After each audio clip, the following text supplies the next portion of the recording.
retrospective show. For a retrospective show. The horror retrospective show. Pet Sematary is one of my favorite horror films. I first saw this when I was 7 or 8, and it wasn't my introduction to the horror genre. I had seen several horror films before then. My parents never really restricted or censored what I was able to watch, so it really wasn't too much of a shock. Obviously, the film's very intense, it's very dark in atmosphere, and it definitely stays with you, especially as an adult watching it. It's kind of hard to shake that sense of heaviness from watching the film. And I remember that afternoon before we went to see the movie, the Ramones theme song happened to be playing on MTV. It was very catchy, but I was looking at all these bizarre images, trying to make sense of why are there so many people in the cemetery. And I know when the film ended, I turned to my brother and I was like, oh my god, that's the song that was playing before we left the house. So yeah, I definitely really liked it. I still love that song. And this film was actually my introduction to Stephen King as well as the Ramones.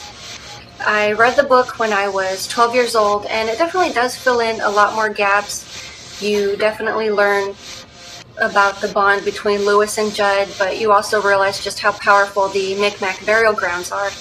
Obviously, the family had been manipulated from day one when they first arrived on the property, but it's also a very powerful love story between Rachel and Lewis.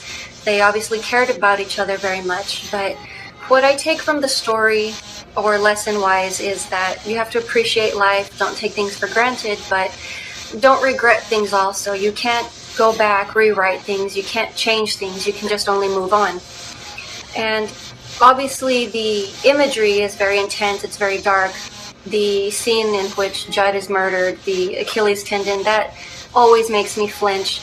And Zelda, she's just such a crazy character, and she's just so off. Obviously, Zelda was played by a male, which explains it, but just the imagery, the voice, it just really, really gets to me. As an adult, I could definitely say the film has still influenced me. I still love horror films. I watch horror films on a regular basis, but in my spare time, I also like to review films. But yeah, this is definitely one of those films I would like to say has definitely shaped me as an adult.